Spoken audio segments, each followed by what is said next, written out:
Have you ever seen a musical conductor put his baton down, climb into the orchestra pit, and go and chat with the violinist about how they should hold their bow? Or talk with those in the woodwind section about how they need to use circular breathing techniques? As far as I can tell, that's not something that great conductors do. A great conductor knows that their role is to create musical harmony by indicating with gestures who plays what and when and how. Great leaders who maximize their team members' discretionary effort and productivity, also create great harmony when they align the team's vision and values. Let's look more closely at that alignment between great conductors and great leaders. Just like great conductors interpret the music beyond the notes, great leaders hold a strategic view of the game plan. And just like great conductors plan their orchestra's repertoire, great leaders work with their team members to plan and agree goals and KPIs. Just like great conductors have their musicians collaborating and coordinating, great leaders have their team members leveraging off one another and working together. Just like conductors guide musicians to play their instruments magnificently, great leaders guide their team members to maximize their impact and surpass their targets. Now here's the cruncher. Just like how great conductors support their musicians from their podium, which is outside the orchestra pit, great leaders don't climb into the orchestra pit and deep dive into projects they've delegated. They allow their team members to successfully do their jobs by effectively delegating, agreeing the checkpoints, and stepping away. I know, you're under pressure to produce. And when you're feeling pressured, micromanaging can become irresistible. Deep diving is often way too tempting when you're concerned about how targets are going to be met. But let's have real clarity about this. The costs of micromanaging are huge. What's so bad about deep diving into projects?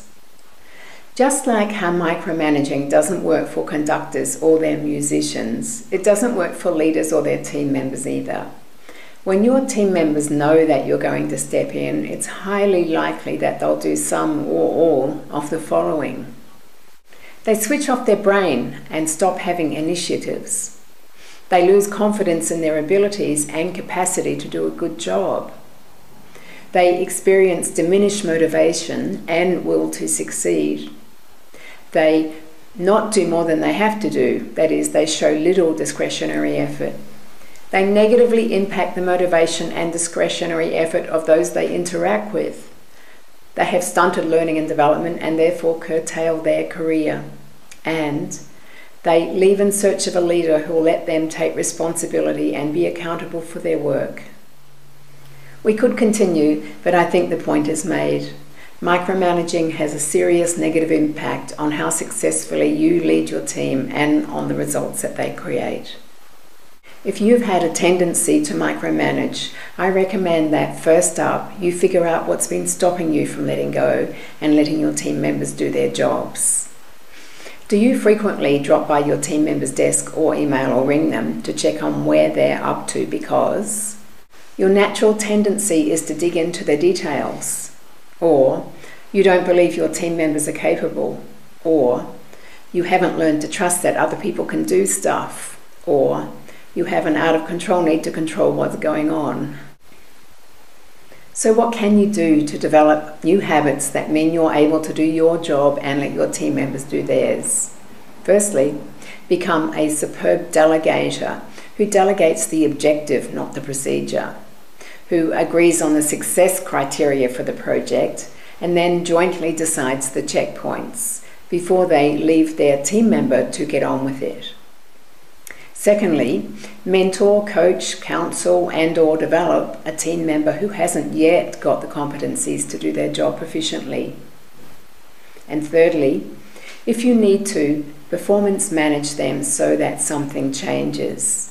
Please don't ignore a performance problem because of your inclination to avoid having a difficult conversation. If someone's not doing their job well enough, deal with it. Fourthly, avoid deep diving into that orchestra pit at all costs.